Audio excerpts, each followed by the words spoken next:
है ना, लॉकडाउन है, समझ नहीं आ रहा क्या करे। भाई मेरे हाथ में तो एक ही स्किल है जो मैं आप लोगों के साथ शेयर कर सकती हूँ और वो है राइटिंग से रिलेटेड। सो लेट्स सी आज मेरे पास क्या है राइटिंग से related.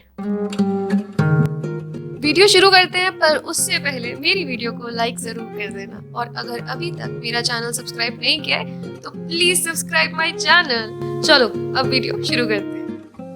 Hello everyone, welcome back to my channel. My name is Nitika Talwar. काफी टाइम से बोला नहीं था तो सोचा बोल लूं। लॉकडाउन में क्या क्या नहीं हो रहा है ये भी कर लेते हैं। Anyways, so basically this video is about how to write a good story, because definitely फालतू में अपने टाइम वेस्ट करना is not a point. You should not do that. कुछ इंटरेस्टिंग करो लाइफ में, whatever you want to do.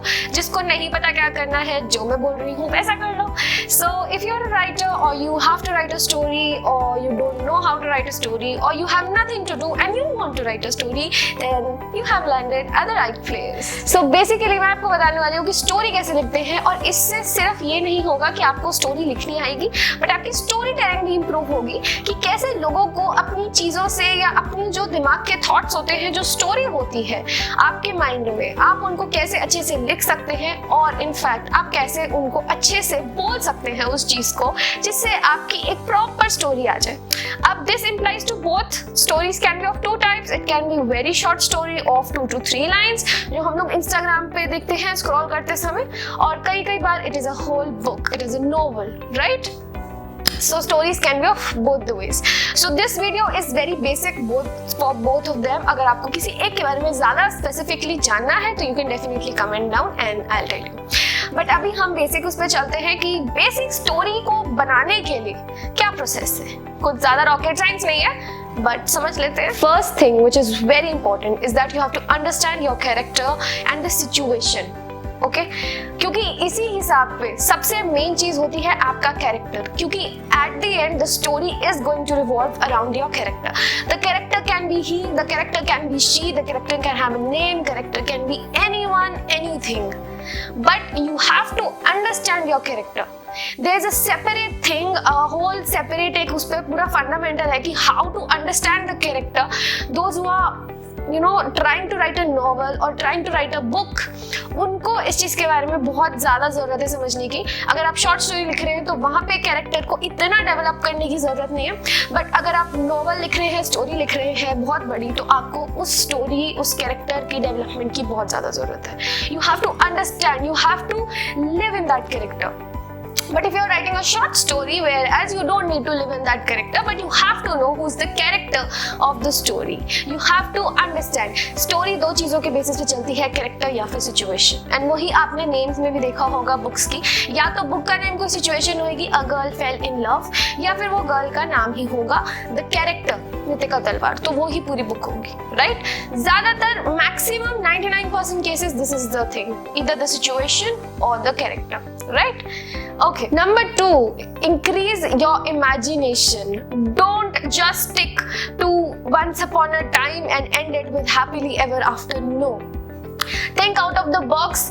Just expand your imagination. जितना ज़्यादा आप imagine कर सकते हो, जितना ज़्यादा आप उस चीज़ पे funkiness डाल सकते हो, आपका जो भी emotion आप उस story में डाल रहे हैं, उसमें आप जितना ज़्यादा beyond जा सकते हो अपनी imagination में, go with it, jot down all the things, don't leave anything in your mind, note down everything. बहुत important है, मैंने बहुत गलती करी है, हमेशा यहाँ रह जाता है और मेरे को लगता है I'll remember it when I want to, नहीं याद रहता। Please have something, your phone, note down in your notepad or note down with pen and paper, but उसको कहीं पे note down करो, it is very important, you will definitely forget it, so note it down somewhere, very important. And expand, just go and increase your imagination. पहले भी एक बारी मैंने बोला था कि starting और ending को जानना is very important. राइट? यानी कि अगर आपको अपना स्टार्ट पता है और आपको अपना एंड पता है, तो स्टोरी को लिखने से भी पहले आपको ये पता होना चाहिए कि आपको स्टार्ट कैसे करनी है और आपको एंड कैसे करनी है। पूरी बॉडी में जो होने वाला है, यानी कि जो पूरी आपकी स्टोरी में होने वाला है, इट कैन वेरी, बट आपकी जो स्टार्ट है और एंडिंग अगर आपको पता है ना अच्छे से, the whole point of the story becomes very organised. आपके लिए ऑर्गेनाइज्ड है, रीडर के लिए ऑर्गेनाइज्ड है, एंड ऑल सेट। तो स्टार्टिंग और एंडिंग पता होना इज मोस्ट इम्पॉर्टेंट। बॉडी के साथ हम एक्सपेरिमेंट्स कर सकते हैं एंड मोमेंट तक, बट स्टार्टिंग और एंडिंग के साथ नहीं करने। Take your time, think about the start and the end. Starting matters a lot. अगर मैं बोलूँ there was a girl, she was going through a park, तो आप लोगों को पढ़ना इंटरेस्टिंग नहीं लगेगा, right? But I was walking and suddenly I felt a hand on my back. तो एक ना एक्साइटमेंट होती है, अच्छा फिर क्या हुआ, अच्छा अब हमें और जानना है। So always have a start which will engage your audience। Short story में तो बहुत इंपॉर्टेंट है, बिकॉज छोटी स्टोरी है, right? And you have to attract the audience with it.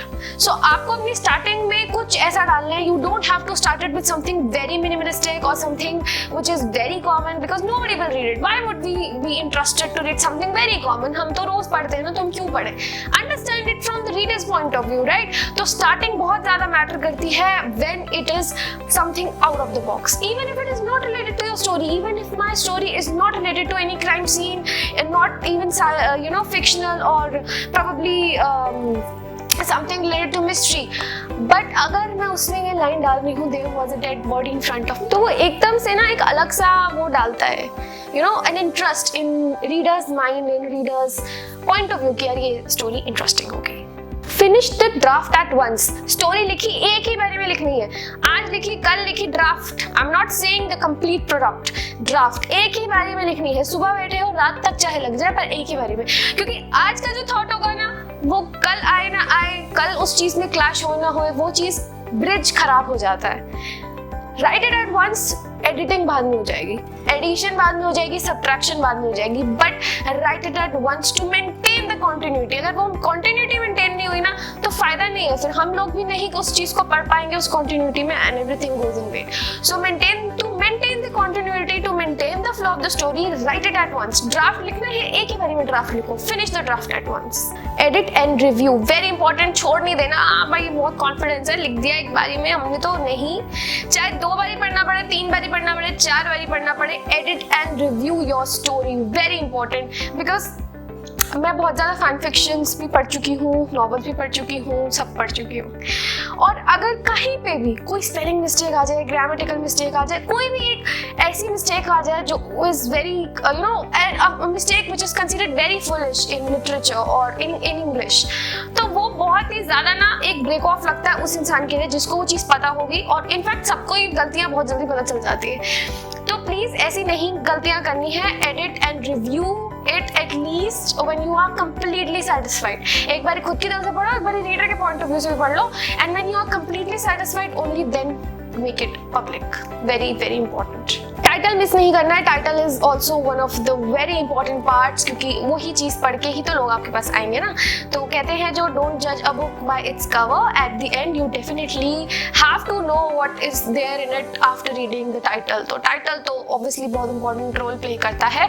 It can match your story, it can just be completely opposite, and there can be a plot twist in the story, so depending upon it keep the title more interesting than the story itself। और कई बार तो title से ही story निकल के आती है, तो think more upon your title। lastly and में आपको एक चीज जरूर पता होनी चाहिए कि आप इसका कोई पार्ट निकालने वाले हैं या नहीं, आपको इसको आगे कंटिन्यू करना है या नहीं करना। so you need to have the ending similar to it। अगर आगे कंटिन्यू करना है तो टू बी कंटिन्यूड जैसी कोई एंडिंग होनी चाहिए जिसको पढ़ के बंदा कहे कि यार इसकी सेकंड पार्ट का मुझे वेट करना है। और अगर वैसा नहीं है तो प्लीज उसको एक ऐसे नोट पे खत्म करो जहाँ as a reader I feel satisfied, I mean the reader feels satisfied with whatever they read just now। Please उसको ऐसे अब्रप्ट एंडिंग मत दो, अब्रप्ट एंडिंग कभी नहीं देनी चाहिए if you are having just that book, right? Because वो बहुत ज्यादा गलत इम्पैक्ट डालता है रीडर के ऊपर। They feel very empty.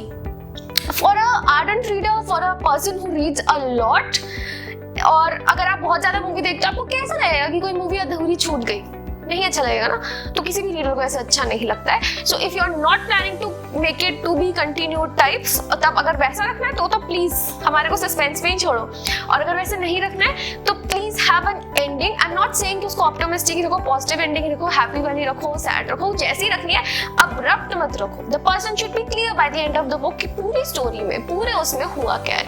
अगर 2 लाइनों की स्टोरी भी बना रहे हो तो एंड में पता चल जाना चाहिए कि क्या हुआ, चाहे इनडायरेक्टली चाहे directly. Alright, so these were very few common tips जो एक स्टोरी राइटिंग में मेन रोल प्ले कर सकती है.